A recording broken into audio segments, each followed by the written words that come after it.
లేదు కాబట్టి విషం జిమ్ముడు ఒక్కటే తెలుసు, హిందూ ముస్లిం అంటారు. ఏంది హిందూ ముస్లిం, ఏంది పంచాయత్? ఇవాళ ఆయన ఇంకా దారుణమైన మాట మాట్లాడింది. ఇవాళ ఆయన పేరేంది, ఆయన బీజేపీ పార్టీ ఆయన అంటాడు హైదరాబాద్ మీద సర్జికల్ స్ట్రైక్ చేస్తాం మమ్మల్ని జిహెచ్ఎంసీ మీద గెలిపిస్తే అంటాడు.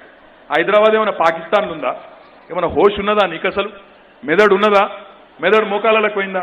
ఏం మాట్లాడుతున్నావు?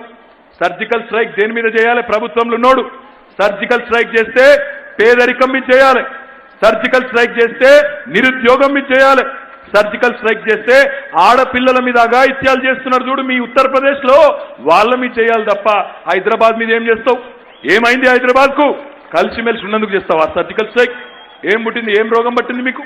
4 ఓట్ల కోసం 4 సీట్ల కోసం పచ్చటి హైదరాబాద్ లో అగ్గి పెడతారా? ఇక్కడున్న మీ అందరూ ఆలోచించాలి. 4 ఓట్లు 4 సీట్ల కోసం 6 ఏళ్లుగా అన్నదమ్ముల్లా కలిసిన హైదరాబాద్ లో, హిందూ ముస్లిం సిక్కు క్రిస్టియన్ అనే తేడా లేకుండా కలిసిన్న హైదరాబాద్ లో చిచ్చు పెడుతుంటే చూస్తూ ఊరుకుందామా? లేదా మన ఏ కేసీఆర్ గారి నాయకత్వంలోనైతే ప్రశాంతంగా అభివృద్ధిలో ముందుకు పోతున్నామో ఆ కేసీఆర్ గారి నాయకత్వాన్ని